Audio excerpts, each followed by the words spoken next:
Hello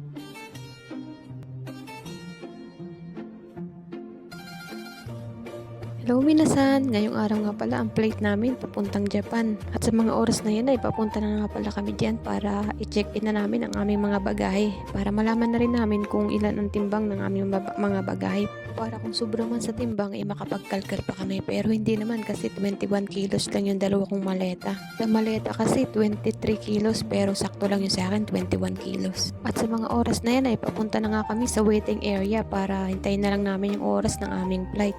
Medyo inagahan namin para hindi kami magahol sa oras. Ang oras namin pag-aantay ay andito na kami sa loob. Philippine Airlines nga pala ang aming sinakyan. At ayan, nagde-demo na siya. Keep mask on until you are advised to remove it. At sa mga oras na yan ay tanghalian na pala kaya binigyan na rin kami ng pagkain. Ang ticket nga pala namin ay may kasama ng pagkain. At syempre pagtapos nga namin kumain ay humingi ako ng kape. At hindi ko naman alam na sobra palang tapang ng kape dito. Kaping barako ata ito.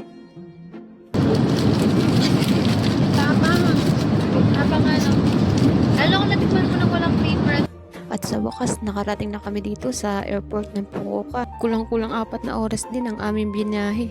At syempre, nagpicture muna kami. Pero hinahanap din namin yung welcome to Japan. Pero wala pala dito yun. Welcome to Fukuoka lang pala. At papunta na nga pala kami dyan sa labasan. Marami pa kami pinagdaanan dyan. Yung mga bagahe namin dyan is pinaamoy pa sa aso. Buti na lang, hindi naamoy yung aking alamang. Sa Japan kami guys.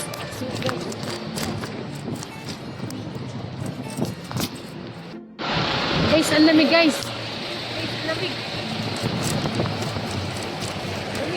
At sinundo nga ka pala kami dyan ng aming sensei kasi ang biyahe 1 oras at kalahati papunta doon sa training center namin dito sa Fukuoka.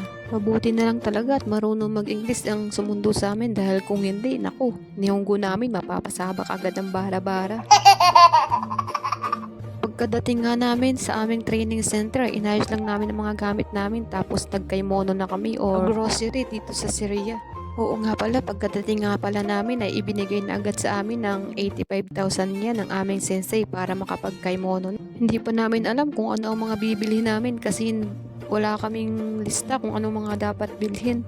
Buti na lang may kasama kami mga senpai dito ng mga Pilipino na mapapagtatanong kung ano ba dapat ang unang bilhin at ang mga mura. Syempre dapat dun muna tayo sa mura kasi training pa lang tayo dito, hindi pa tayo nagtatrabaho. At shoutout nga pala dito sa kasama ko, wala kaming ginawa kundi puro tawa. At syempre unang kimono namin dito or grocery dito sa Japan kaya kada presyo kino-convert namin sa Pilipinas kung ano ang mas mura. Medyo dinamihan na rin namin yung mga karne dyan, yung mga manok kasi yung manok lang medyo mura. Tapos nagbili na rin kami ng gulay kasi 4 kami sa kada room kaya medyo marami na kaming binili. Ito, sarap yung paminta nila. Ano bilhin mo?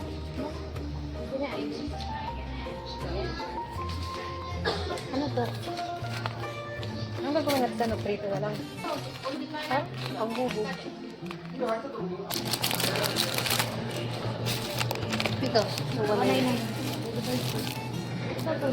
Hanggang dito na lang guys. Mata ne!